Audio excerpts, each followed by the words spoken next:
नमस्कार मित्रों। Last lecture में मैंने आपको प्रमुख श्रृंखलाएं याद कराई थी कि भारत के अंदर कितनी पर्वत श्रृंखलाएं हैं। कुल मैंने 6 श्रृंखलाएं याद कराई थी आपको। आज मैं प्रत्येक श्रृंखला के कुछ इम्पोर्टेंट पहाड़ों के नाम याद कराऊंगा और उनकी ऊंची चोटी। जैसे एक श्रृंखला है, कैसे होते हैं मैं अब आपको बता दूं। जैसे कि ये पहाड़ी है, सपोज दैट ये एक श्रृंखला है, एक श्रृंखला, दो श्रृंखला, 6 श्रृंखला, कुल 6 पढ़ाई थी ना। प्रत्येक श्रृंखला में कई सारे पहाड़ होते हैं, कई सारे पहाड़, हर एक पहाड़ का अलग अलग नाम होता है। तो सभी पहाड़ों के एक कंबाइंड ग्रुप को श्रृंखला बोला जाता है। आज मैं आपको स्टार्ट करता हूँ। सबसे पहले कौन सी श्रृंखला? सबसे पहले मैंने आपको बताई थी अरावली। अब अरावली जो पर्वत श्रृंखला है उसका जो विस्तार है वो राजस्थान से लेकर और दिल्ली वाले क्षेत्र तक है। राजस्थान से लेकर कहाँ तक है? दिल्ली तक। अरावली पर्वत श्रृंखला का जो विस्तार है वो राजस्थान से लेकर दिल्ली तक है। दूसरी सबसे इंपॉर्टेंट बात क्या है इस पर्वत श्रृंखला की? इसकी जो सबसे ऊंची चोटी है उसका नाम क्या है? गुरु शिखर। ये आपको दिमाग में याद रख लेना है। अरावली पर्वतमाला की सबसे ऊंची चोटी का नाम है गुरु शिखर। और नेक्स्ट इसमें सबसे इंपॉर्टेंट क्या है? इसकी एक सबसे इंपॉर्टेंट पहाड़ी है रायसीना की पहाड़ी। रायसीना रायसीना की पहाड़ी जो कि दिल्ली के अंदर स्थित है। रायसीना की पहाड़ी कहाँ स्थित है? दिल्ली के अंदर। इसी पहाड़ी के ऊपर जो हमारा राष्ट्रपति भवन है ना, राष्ट्रपति भवन, वो रायसीना की पहाड़ी के ऊपर ही बना हुआ है। रायसीना की पहाड़ी कहाँ? दिल्ली में। और इससे रिलेटेड क्या है, ये जो पर्वत श्रृंखला है ये अवशिष्ट प्रकार की पर्वत श्रृंखला है। आपको याद रखना है, अवशिष्ट प्रकार की, अवशिष्ट पर्वत श्रृंखला है, ठीक है, अवशिष्ट। नेक्स्ट जो पर्वत श्रृंखला मैंने आपको बताई थी वो थी आपकी हिमालय पर्वत श्रृंखला, जो कि यहाँ से ऐसे होते हुए और नीचे की तरफ जा रही थी, नीचे की तरफ। ये कौन सी पर्वत श्रृंखला है? हिमालय पर्वत श्रृंखला। हिमालय पर्वत श्रृंखला जो है सबसे पहली बात वलित प्रकार की है। वलित मीन्स मोड़दार पर्वत। मोड़दार पर्वत है मीन्स एक दूसरे के ऊपर चढ़े हुई प्लेट है इसके अंदर। मोड़दार पर्वत को बोलते हैं वलित श्रृंखला, वलित। दूसरा क्या बात है, इसमें वलित प्रकार की श्रृंखला है और इसके अंदर अभिसारी गति से बनी हुई है। प्लेटों की अभिसारी गति से। एग्जाम में पूछा जा सकता है कि जो हिमालय पर्वत श्रृंखला है वो कौन सी प्लेटों की कौन सी गति से बनी? तो ये अभिसारी गति से बनी, वलित प्रकार की है और अल्पाइन युग की है। अल्पाइन मीन्स नया, अल्पाइन मीन्स नया। और जो दूसरी पर्वत श्रृंखलाएं आती हैं वो टर्सरी युग की आती हैं। टर्सरी मीन्स पुरानी, अल्पाइन मीन्स नई कि अब इसमें इंपॉर्टेंट क्या हो गया? अल्पाइन युग अभिसारी गति से बनी और वलित पर्वत श्रृंखला है। जो अभिसारी गति से बनती हैं वो सारी वलित ही होती हैं। अब आपको ये याद रखना है इसके अंदर। अब जो हिमालय पर्वत श्रृंखला है वो 4 भागों में विभाजित है। पहले भाग का नाम है ट्रांस हिमालय, पहला भाग। दूसरा जो भाग है उसका नाम है महान हिमालय। अब महान हिमालय को ही कभी कभी विरध या सर्वोच्च हिमालय बोल देता है। महान हिमालय को ही विरध या सर्वोच्च हिमालय बोल देता है। जो तीसरा भाग है उसका नाम क्या है? उसका नाम है लघु हिमालय। और चौथा क्या है? वो है शिवालिक श्रेणी। कुल हिमालय पर्वतमाला में 4 श्रेणियाँ। पहली का नाम है ट्रांस, दूसरी का महान या विरध, तीसरी लघु और चौथी शिवालिक। अब मैं आपको समझाऊं, ये कुछ इस प्रकार हैं, ये सारी की सारी जो श्रेणी है ये इस प्रकार हैं। जो आपकी महान श्रेणी है यानी आपकी ट्रांस वाली श्रेणी है वो इस प्रकार है, ऐसे। फिर उसके बाद आती है आपकी महान या विरध, वो ऐसे है। इसके बाद आती है लघु, वो इस तरीके से घूमी हुई है।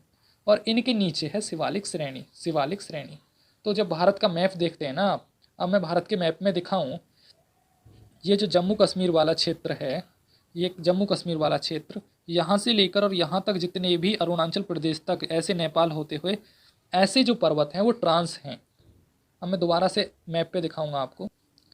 अब आप इस मैप को देखिए, ये मैप है। अब आपने देखा होगा ये सारा हिमालय पर्वत है। आपको समझ नहीं आता कौन सा विरध है कौन सा ट्रांस है। अब इसमें जो है यहाँ वाला जो हिमालय है इतना, ये इतना वाला जो क्षेत्र है पीछे वाला चाइना की तरफ का, उसको बोलते हैं ट्रांस हिमालय, ट्रांस। उसके बाद जो क्षेत्र आता है उसको बोला जाता है महान हिमालय। और महान के बाद जो क्षेत्र आता है यहाँ उसको बोला जाता है वृद्ध। और ये जो नीचे उत्तराखंड वाला जो क्षेत्र है, उत्तराखंड से इधर को, इसको बोला जाता है शिवालिक श्रेणी। यानी कुल 4 श्रेणियाँ हैं। अब हिमालय पर्वत की भारत में स्थित सबसे ऊंची चोटी का नाम पूछेगा। हिमालय पर्वत की भारत में सबसे ऊंची चोटी का नाम है कौन सी? कंचन कंचनजंगा। भारत में स्थित हिमालय की सबसे ऊंची चोटी का नाम है कंचनजंगा। कहाँ स्थित है ये कंचनजंगा? ये सिक्किम में स्थित है, सिक्किम में। अगर भारत और पाकिस्तान में संपूर्ण ऊंची चोटी पूछे, यानी भारत और पाकिस्तान के हिमालय को मिला के सबसे ऊंची चोटी है, तो उसका नाम है K2 और इसको बोलते हैं गॉडविन आस्टीन। अब ये K2 जो है ये ट्रांस हिमालय में स्थित है। K2 कौन से हिमालय में? ट्रांस में हिमालय में स्थित है। जबकि जो कंचनजंगा है, कंचनजंगा महान हिमालय में स्थित है। महान में मीन्स ये जो वाला मैंने बताए थे, K2 इसमें स्थित है ट्रांस में, जबकि कंचनजंगा महान वाले में, महान हिमालय में स्थित है। और अब संपूर्ण हिमालय की बात करें, क्योंकि हिमालय तो भारत में भी है, नेपाल में भी है, हल्का फुल्का चाइना में भी है और नीचे म्यांमार वगैरह में भी होता हुआ गया है। तो संपूर्ण हिमालय की सबसे ऊंची चोटी है माउंट एवरेस्ट। वो कहाँ स्थित है? जो माउंट एवरेस्ट है वो नेपाल के अंदर स्थित है और वो भी कौन से की है? महान हिमालय की ही है। महान हिमालय में ही स्थित है। महान हिमालय मीन्स ट्रांस में जो सबसे ऊंची चोटी है उसका नाम है कौन सा? K2।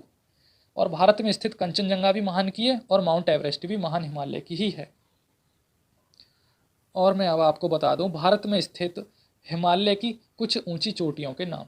भारत में जो स्थित हिमालय है उसमें महान हिमालय में कुछ ऊंची चोटियों के मैं आप नाम बता दूं। एक है आपकी त्रिशूल त्रिशूल त्रिशूल। दूसरी है केदारनाथ। एक है बद्रीनाथ। केदारनाथ, बद्रीनाथ। और ये तो ऊंची चोटी हो गई, लेकिन इनसे भी सबसे ऊंची जो चोटी है ना भारत में स्थित, उसका नाम है कंचनजंगा। कंचनजंगा सिक्किम में, और ये तीनों चोटी हैं ये उत्तराखंड में है। ये उत्तराखंड की हैं। त्रिशूल, केदारनाथ, बद्रीनाथ ये उत्तराखंड की हैं, जबकि कंचनजंगा सिक्किम की है। अब सिक्किम आपको पता ही है कहाँ पड़ता है भारत के मैप में। भूटान और नेपाल के बीच में ऊपर की तरफ को सिक्किम स्थित है। ठीक है, अब आपको मैंने क्लियर करा दिया है अरावली पर्वतमाला और हिमालय पर्वतमाला का कुछ क्षेत्र। अब आपको समझ में नहीं आया होगा, हिमालय पर्वतमाला से रिलेटेड एक लेक्चर मैं अलग से ले लूँगा, इसमें कराऊंगा तो कुछ ज़्यादा ही बड़ा हो जाएगा। अब आते हैं हम कौन सी पर्वतमाला पे? अब आते हैं विंध्याचल पर्वतमाला पे। अब मैं भारत का मैप लाता हूँ दोबारा से आपको। अब आप इस मैप को देखिए, यहाँ तो होगी अरावली, यहाँ होगी आपकी हिमालय, ये मध्य प्रदेश है। अब मध्य प्रदेश, छत्तीसगढ़, झारखंड और पश्चिम बंगाल में जो स्थित एक पर्वतमाला है उसका नाम है विंध्याचल पर्वतमाला। अब विंध्याचल पर्वतमाला के अंदर 3-4 पहाड़ियाँ स्थित हैं। इधर की तरफ जो पहाड़ी है इसका नाम क्या है? विंध्याचल पर्वतमाला में 3 पहाड़ियाँ, 1 पहाड़ी, 2 पहाड़ी, 3 पहाड़ी और 4 पहाड़ियाँ हैं। इसको बोला जाता है भानेर की पहाड़ी। भानेर की पहाड़ी कहाँ है? मध्य प्रदेश में स्थित है। फिर आती है एन्नोर की पहाड़ी। एन्नोर की पहाड़ी कहाँ है? MP। और एन्नोर की पहाड़ी कहाँ स्थित है? एन्नोर की पहाड़ी तुम्हारा स्थित है ये MP और छत्तीसगढ़ में स्थित है। फिर कौन सी आती है? एन्नोर या कैमूर की पहाड़ी बोल सकते हैं इसको, कैमूर की पहाड़ी मध्य प्रदेश और छत्तीसगढ़ में स्थित है। फिर आती है आपकी पार्श्वनाथ की पहाड़ी। पार्श्वनाथ की पहाड़ी आपकी पार्श्वनाथ वो झारखंड और छत्तीसगढ़ में स्थित है। लास्ट आती है आपकी राजमहल की पहाड़ी। तो कितनी पहाड़ियाँ होगी विंध्याचल पर्वतमाला की, वो मैं आपको लिख के बताता हूँ। 4 पहाड़ी होगी। पहली कौन सी है आपकी? भानेर। दूसरी कौन सी है? दूसरी कैमूर की पहाड़ी। तीसरी कौन सी है? पार्श्वनाथ की पहाड़ी। और चौथी कौन सी है? राजमहल की पहाड़ी। तो विंध्याचल पर्वतमाला की कुल 4 प्रमुख पहाड़ियां हैं। ये वाली जो पहाड़ी है ये है आपकी मध्य प्रदेश में। भानेर की पहाड़ी मध्य प्रदेश में। कैमूर की पहाड़ी कहाँ है? कैमूर की पहाड़ी मध्य प्रदेश और छत्तीसगढ़ में, क्योंकि मध्य प्रदेश से सटा हुआ राज्य छत्तीसगढ़ है। ये कैमूर की पहाड़ी मध्य प्रदेश और छत्तीसगढ़।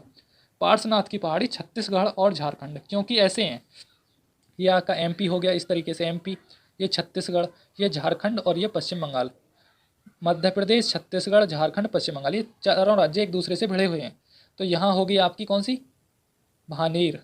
यहाँ होगी कैमूर इनके बॉर्डर पे, यहाँ पार्श्वनाथ। और जो पश्चिम बंगाल में इकलौती पहाड़ी है उसका नाम है आपका राजमहल की पहाड़ी। तो विंध्याचल पर्वतमाला में कुल 4 पहाड़ियाँ हो गई। और विंध्याचल पर्वतमाला की सबसे ऊंची चोटी का नाम है विंध्याचल। विंध्याचल ही इसका नाम है। सबसे ऊंची चोटी का नाम विंध्याचल ही है, विंध्याचल पर्वतमाला की सबसे ऊंची चोटी का नाम। अब नेक्स्ट जो पर्वतमाला आती है उसका नाम है सतपुड़ा पर्वतमाला। अब इस मैप में आप देख रहे होंगे, ये जो मैप है यहाँ विंध्याचल है और विंध्याचल के जस्ट नीचे आती है सतपुड़ा पर्वतमाला, वो भी मध्य प्रदेश की ही है, मध्य प्रदेश की ही है सतपुड़ा पर्वतमाला। अब मैं अलग से बना देता हूँ, सपोज दैट ये हो गया एमपी, ये एमपी हो गया, इस तरीके से एमपी हो गया। एमपी में यहाँ तो होगी विंध्याचल, इसके जस्ट नीचे आती है सतपुड़ा पर्वतमाला। सतपुड़ा पर्वतमाला के 3 पहाड़ हैं, 3 पहाड़। पहले का नाम है क्या है, राजपीपला का पहाड़, फिर आता है आपका कौन सा, फिर आता है आपका महादेव का पहाड़, महादेव, महादेव की पहाड़ी, फिर आता है मैकाल की पहाड़ी।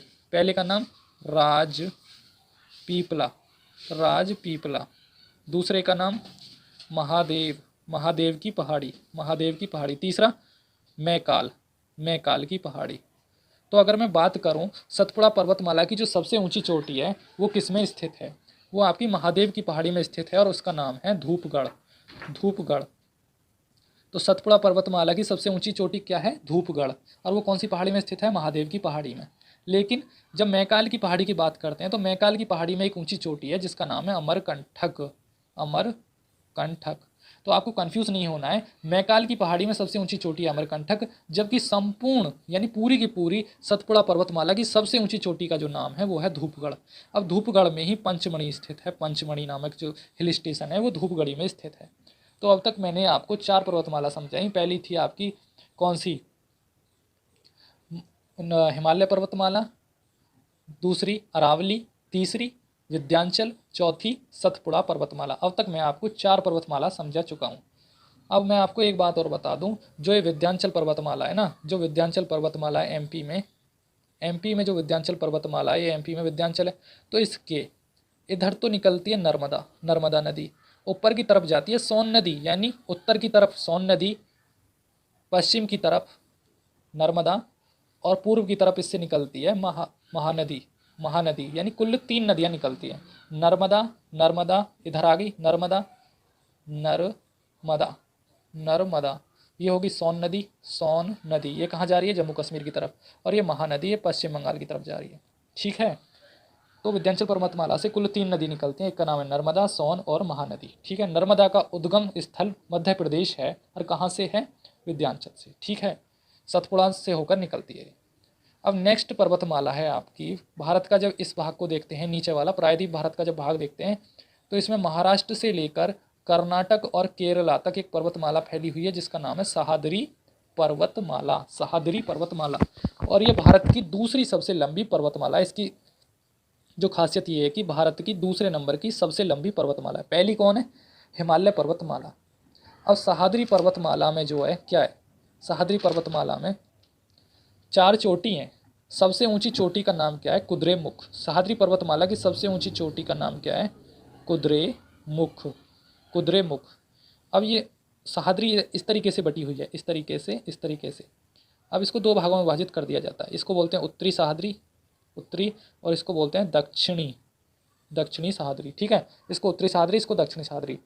तो जो सह्याद्री की सबसे ऊंची चोटी है कुद्रेमुख, वो दक्षिणी सह्याद्री में स्थित है। कुद्रेमुख सबसे ऊंची चोटी है, वो दक्षिणी सह्याद्री में स्थित है। जबकि सह्याद्री पर्वतमाला में कुल 4 चोटी हैं जो ऊंची हैं।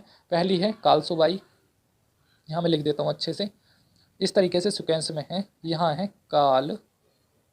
कालसुबाई, कालसुबाई, फिर महाबलेश्वर, महाबलेश्वर, महाबलेश्वर, फिर आती है आपकी पुष्पगिरी, पुष्पगिरी, पुष्पगिरी, फिर आती है आपकी कुद्रेमुख।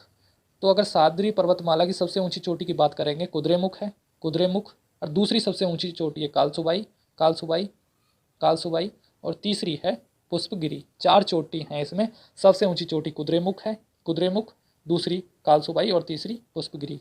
अगर मैं दक्षिणी भारत की बात करूं तो दक्षिणी भारत की सबसे ऊंची चोटी का नाम भी कुद्रेमुख ही है। यानी दक्षिणी भारत जो प्रायद्वीप भारत है, इस तरीके से ये जो इस तरीके का नीचे वाला जो क्षेत्र है इसको प्रायद्वीप भारत बोला जाता है। इसकी सबसे ऊंची चोटी का नाम कुद्रेमुख है, कुद्रेमुख। ठीक है, अब मैंने कुछ पर्वतमालाएं आपको इस लेक्चर में समझा दी हैं। नेक्स्ट लेक्चर में मैं आपको नीलगिरी पर्वतमाला वगैरह समझा दूंगा। Thank you so much for watching this video.